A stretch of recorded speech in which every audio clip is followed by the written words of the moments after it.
things theology, all things theology. We chop it up properly, without an apology. Gotta give that theology to God, hallowed be, cause this is how we do it at All Things Theology.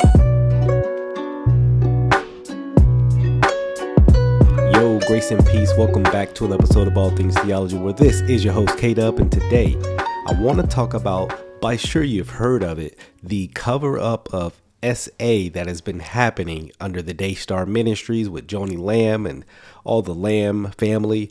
Look, I want to talk about it. Let's share this article. It will be in the description. I want to read it and I want to give some commentary on what I think about all this stuff that's going on. So let's get to it. As you can see here, right here, the article. Let's read because it's a lot to get to, a lot to talk about. It says on a hot August day in Florida in 2021. So, let that tell you something.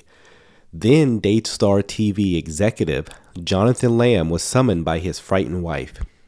Susie Pete, one of their male relatives, had followed their 5-year-old daughter upstairs as the girl was going to change to go swimming. So this guy Pete is the accused at hand. And by the way, they don't name his name as the alleged. They don't reveal who the predator is in this article. Just FYI, again, ongoing investigation. It will be confirmed later, I'm quite sure. Article goes on to say, it's like Pete's eyes, he went black and he's like in zombie mode. Susie recounted to TRR in an exclusive interview. Jonathan rushed into his daughter's upstairs room at a beach house Daystar had rented for its annual executive retreat in Miramar Beach. To my horror, when I got up there, my daughter was completely unclothed. Wow. And he, that is Pete, was in the room, said Jonathan, who also spoke with TR. I can't imagine the anger. What is a grown man doing in a room by himself with a child unclothed? Good question, you might ask, but let's keep reading. It says, and I was just immediately like, what are you doing? Screaming at the top of my lungs. And he is like, I'm sorry. He apologized like 50 times, like I caught somebody red-handed. Yeah, you did. Absolutely. And these are the parents of the five-year-old girl victim, Jonathan and Susie Lamb right here. And by the way, I've never been a big fan of Daystar Ministries. Some of the theological content is just not good, but this isn't about that. We're gonna focus on the issue at hand. It says Susie added that Pete was usually cocky and confident, but he was trembling and shaking on the verge of tears. TRR is not revealing Pete's identity because he has not been charged with a crime. Let me just say yet. But this scandal involves Daystar, one of the world's largest Christian TV networks, which along with Trinity Broadcasting and the Christian Broadcasting Network are faith channels watched by millions around the world. So they kind of give their bona fides and things like that. This here is Marcus Lamb, the founder of Daystar Ministries, right?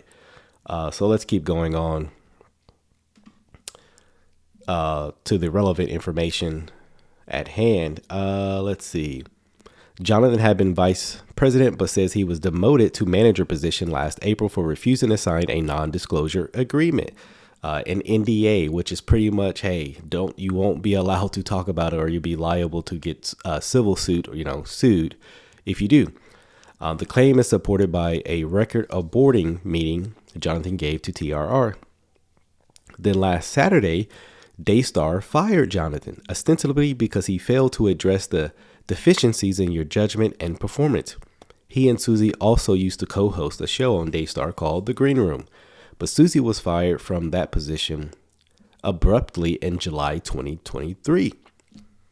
This story is going to get more crazy and crazy as we go through. So one of the Jonathan sisters, Rachel Lamb Brown, is a Daystar director of communications, and her husband, Josh Brown, is director of business development. Now, I said they didn't name the alleged person who did this crime, but they didn't name him as far as saying this is the person who did it, but just FYI, he is named in this article. Do with that information as you will. Just say that allegedly, right? Jonathan's other sister, Rebecca Lamb Weiss, is a producer and on-air contributor, and her husband, Jonathan J.W. Weiss, is a director of information technology. So this is kind of the Lamb clan, right? The Lamb family right here. But let's keep going on. But according to Jonathan, Susie living and working within the Lamb dynasty came at an excruciating high price. The saga involving the couple's daughter started 8 months before the incident at the beach house. So before this incident where this Pete guy runs into or is found completely unclothed, or the young girl's found completely unclothed with him, 8 months, there have been incidents going on prior. I mean, you may be asking yourself, how did we get here? Why aren't police involved? I have some of the same questions. I think those are valid questions. The article doesn't seek to answer some of our curiosity, but again, I think as time goes on, hopefully as police get involved, some of those questions will be answered. It says that's when the girl disclosed to Susie she had been molested. Wow. So 8 months prior, she had been letting her mother know something's going on, right? Susie said her daughter told her a man had touched her and used her own hands to indicate she'd been, I'll let you read that for yourself, but sexually assaulted, right? Essayed. The girl did not identify her molester other than to mention a couple physical characteristics. Susie said, initially Susie thought the perpetrator was someone at her daughter's school, but she discovered the school didn't employ any men. As the months went by, both Jonathan and Susie began to suspect Pete. So they were on him, I guess, by their suspicions. She recalled that after a summer vacation in 2020, Pete told her that her daughter had walked in on him in the bathroom completely unclothed. So this isn't the first incident. At some point, these aren't just accidents, right? They noticed their daughter became terrified to come to Daystar where Pete worked, and once ran and hid in a corner when she saw Pete enter a room. Again, numerous clues. They said Pete was often with her and their children in Daystar green rooms while they were filming their show. And once Rebecca and JW, Jonathan's sister and brother-in-law, warned them about Pete. They're getting clues after clues, right? The couple reportedly told her they saw him putting his hands all over the child and kissing her. Wow. Pete also would come over and play with the girl at Jonathan and Susie's house when only her brother and a nanny were home, which Susie said the nanny found creepy. I do too. The article goes on to say, and once Pete and his wife had the girl and her brother sleep over at their house, and that sleepover, Susie said her daughter went from being the most affectionate, loud, fun child to quiet. Nobody could touch her physically except me. And when my husband would even come close, her body would stiffen up. I am going out on a limb here to say that something probably happened at that sleepover that has damaged this young girl tremendously. Yet according to Jonathan and Susie, Marcus and Joni consistently fought to protect Pete and Daystar's image rather than their own granddaughter. This is where you guys are going to be completely blown away and disturbed by Marcus and Joni in their actions, especially Joni. So we're going to get to the cover-up section. It says, the day their daughter disclosed the alleged abuse, Susie said she immediately called Joni, who urged Susie not to go to police, but instead to bring the girl to her. First red flag from Joni, right? First red flag, always go to the police. When someone says, hey, bring her to me, let's settle this. No, go to the police. After meeting one-on-one with Joni, the girl stopped talking about what happened. Susie and Jonathan said, I don't know what happened there, Susie said, but she was like a lock box. I'll tell you what happened. Probably, allegedly. Joni told that little girl, don't ever say another word about this. Summarize, right? Going on, she doesn't remember one thing. She doesn't even remember having that conversation. It's like it never happened. Texas law, which I think this is where this incidents happen. Texas law requires anyone suspecting a child has been abused to report it to authorities. Jonathan and Susie reported their suspicions to police, but they said they kept it a secret for their family. So they did go to the police. Because their daughter wouldn't talk about it, police closed the case. Later, it was reopened. Then on August 3rd, 2021, when Jonathan caught Pete alone in a room with his unclothed daughter, the couple went to Marcus and Joni hoping they'd do something. But almost immediately, the elder Lambs declared Pete innocent, Jonathan and Susie said. So no investigation apparently, but hey, Pete's a good guy. He didn't do it, right? Let's keep reading. Marcus and Joni justified Pete's presence in the girl's room by saying Pete loved her and simply wanted to hang out with her, Susie said. That is not where you hang out with someone, especially while they're unclothed. Terrible answer. What do you guys think about that?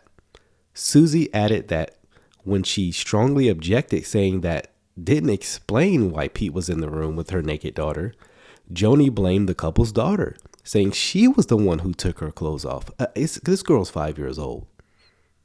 5 years old and she's getting blamed. Terrible. At this, Susie says she began screaming at her mother-in-law, but Joni was adamant and reiterated her claim several times over the next 24 hours. At one point, Marcus and Joni gathered Jonathan and Susie with Pete and his wife and Marcus in Joni's bedroom and insisted that they repent to each other and pray, Susie said. Wow. Notice the gaslighting. Notice the shame. This is terrible.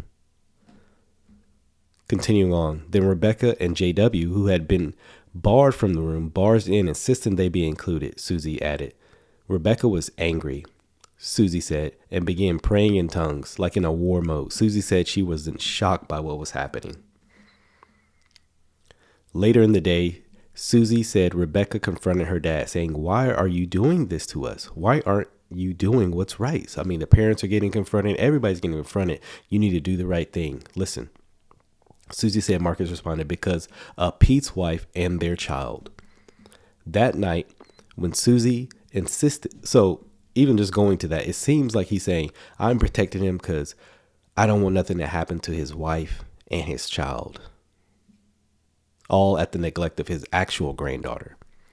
That night, when Susie insisted their kids sleep in the room next to them instead of upstairs, Joni confronted her saying, look at what you're doing to this family. What about Pete's wife and Pete?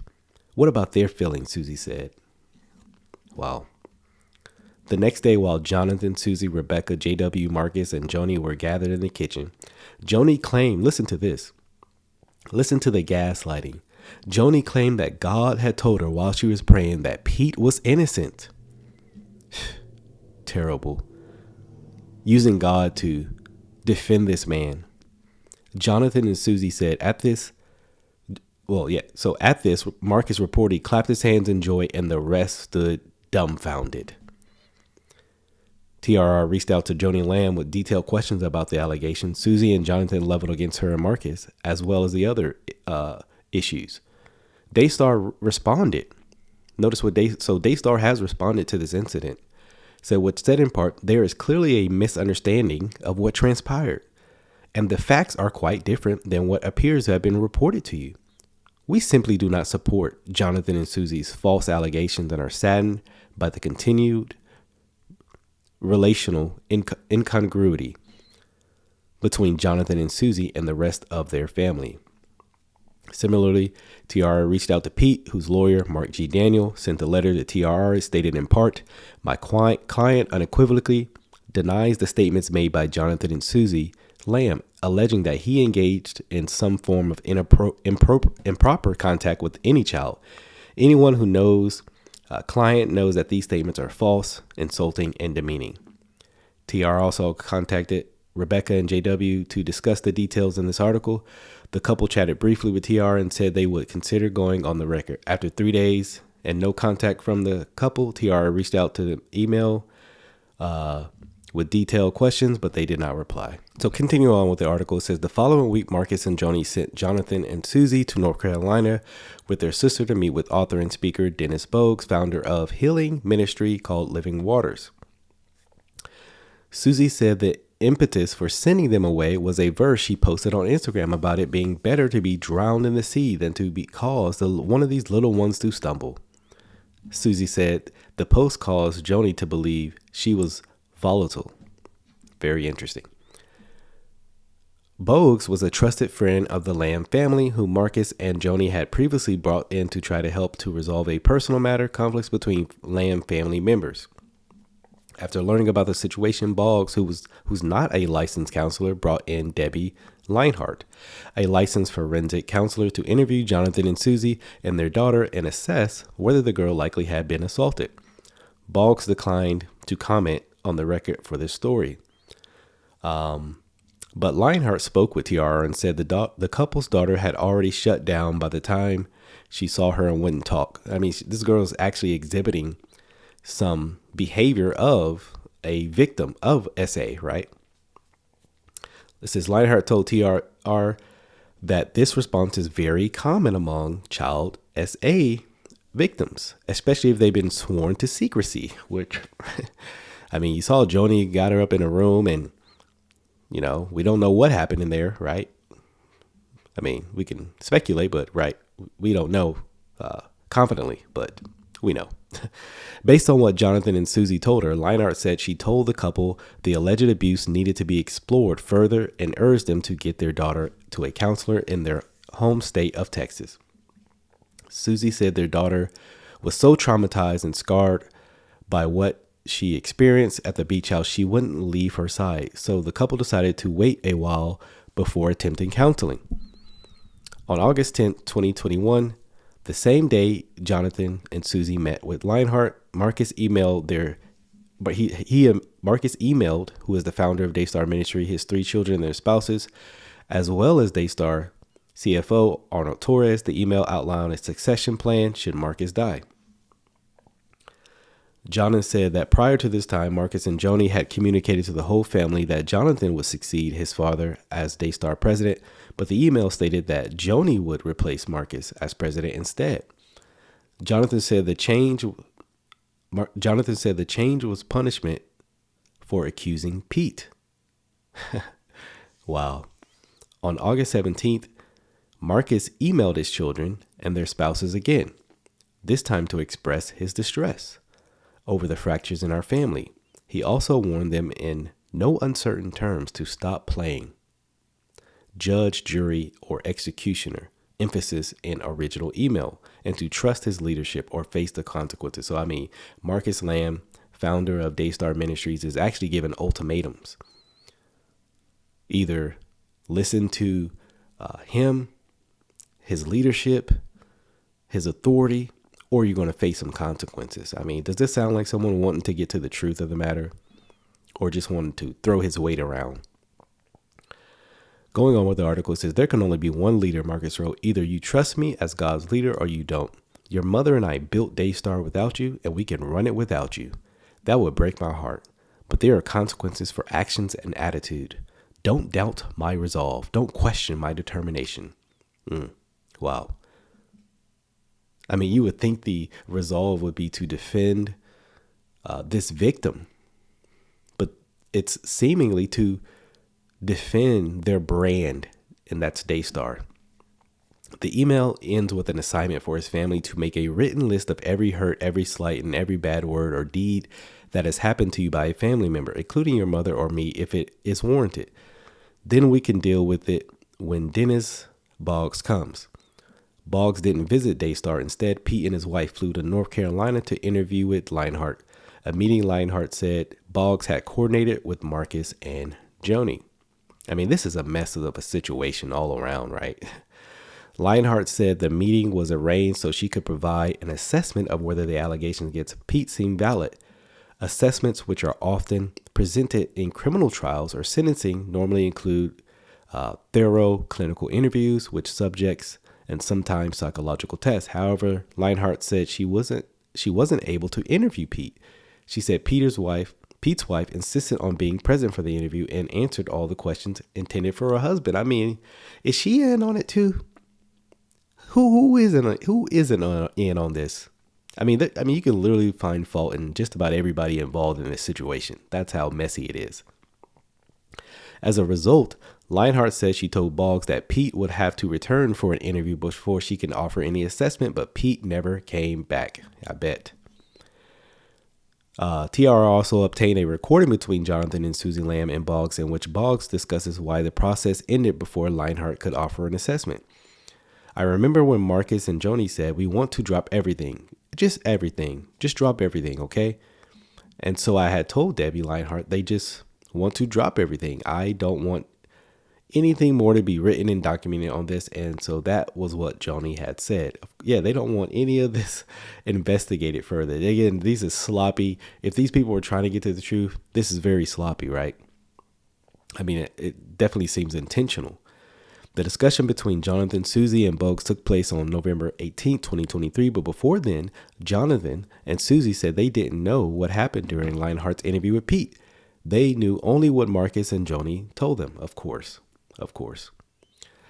On August 25th, 2021, Jonathan said Marcus summoned him and JW into Marcus' office. Marcus then told that Lionheart had investigated the allegations against Pete and determined that Pete had not S.A. Jonathan and Susie's daughter, Jonathan said, which, according to his article, is a lie. He added that Marcus warned Jonathan and JW that if either of them continued to believe Pete was a predator, they need to find another job. TRR specifically asked JW in an email to confirm what transpired to August 25th, 2021, a meeting between him, Marcus, and Jonathan, but JW did not respond to the question. Jonathan said that after the meeting, he felt like he had no choice but to submit to Marcus' directives. But just 3 months later, Marcus died unexpectedly. And Jonathan spent the next year sorting through his mother's financial affairs and taking care of her, Susie said. Meanwhile, Susie said she became depressed, just like a zombie, operating somehow. It seems like she's referring to Joni. Maybe guilty conscience? In Daystar's statement released to TRR yesterday, the ministry likewise cited a 2021 investigation that allegedly settled the matter. But we already see how that settlement was just Joni just saying, we want to drop everything. She says, there was an internal investigation about the matter you referenced when it was first raised at a family retreat in 2021, which concluded with no wrongdoing found nor evidence provided that corroborated the allegation.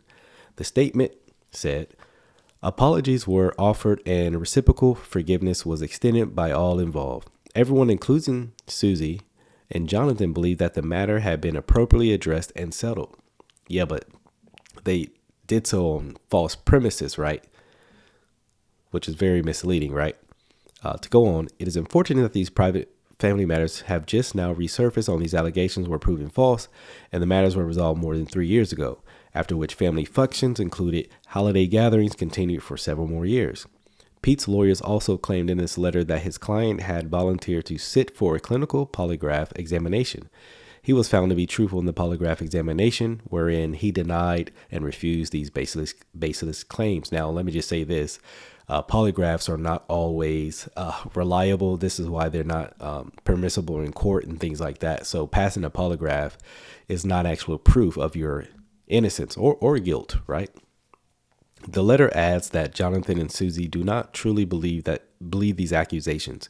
If they did, one has to wonder why they continue to travel with their children and Pete and his family. Again, they believe these allegations based on the investigation that they were, again, according to this article, allegedly lied to about. When asked about the polygraph, Jonathan wrote in a statement to TRR that Joni Lamb's new husband, therapist and Daystar's host, Doug Weiss, owns a polygraph company. Very interesting, right? Given Weiss's extensive knowledge of polygraphs, I believe these findings can be easily manipulated, Jonathan wrote. A polygraph company linked at Weiss Counseling's webpage is Honest to Pete Polygraph. The company states that on its FAQ page that it does not conduct polygraphs centered on SA offenses. Very interesting, right? I mean, this is just a mess, man. It's a mess. TR specifically asked Daystar if Doug Weiss had administered the test and requested documentation of the findings, but Daystar did not respond to our request. Jonathan also addressed the assertion by Daystar and Pete's lawyer that Jonathan and Susie's family continued to spend time with Pete. Ever since the executive retreat on August 3rd, 2021, Susie and I have had a strict boundary to keep Pete and his wife from ever being alone with our daughter, nor has he stepped foot into our home. Jonathan said the family took one beach vacation in June 2020 because Joni was adamant that we go as a family for her sake since she was a new widow. Susie added that she felt sorry for Joni and agreed to go, stipulating that the children would sleep in the basement near her and Jonathan. Going on, it says Jonathan and Susie noted that Rebecca and JW did not go on the family vacation and Pete is not allowed in their house. Jonathan also noted that in 2022, both he and Susie still believe that Debbie Lanehart had cleared Pete, which again, according to her own testimony, she was told to drop the investigation by Joni. Continuing with the article, in 2023, when the couple learned otherwise, they took their daughter to a counselor who then reported the suspected abuse to Texas Child Protective Services. According to Jonathan and Susie, CPS then reported the suspect abuse to Colleyville police, who have since reactivated their previous investigation. So according to the article, there is a police investigation that is pending. Police records were obtained into the alleged abuse involving Jonathan and Susie's daughters. As of time of publishing, no charges have been filed. Daystar also alleges that the statement that this smear campaign is the sad result of Jonathan not being designated as the future president of Daystar following his father's death, something Jonathan emphatically denies, which doesn't make sense because they brought this up before that email that Marcus sent out. So that's a very interesting response, right? Yeah, so a lengthy article, I know, but what are your guys' thoughts about it? I mean, does it seem like it's cover up? I mean, does it seem like the Joni is covering things up to protect Daystar? Do you think the parents of the child is at fault? A lot to navigate. Definitely interested in your thoughts, and then definitely if you would like me to continue with this story, to check more on it, to follow up on what's going to happen if anything does happen.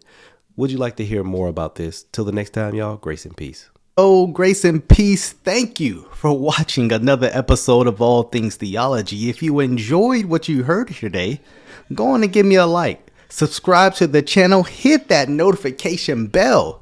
I promise to give you weekly lives, videos, interactions, exposing false teachers, sharing with you, the viewer, my theological beliefs, things about the culture, and the Bible. So if you're here for that, come on and join us. Also, if you would like to support this channel financially, you can do so by becoming a Patreon member or a YouTube member.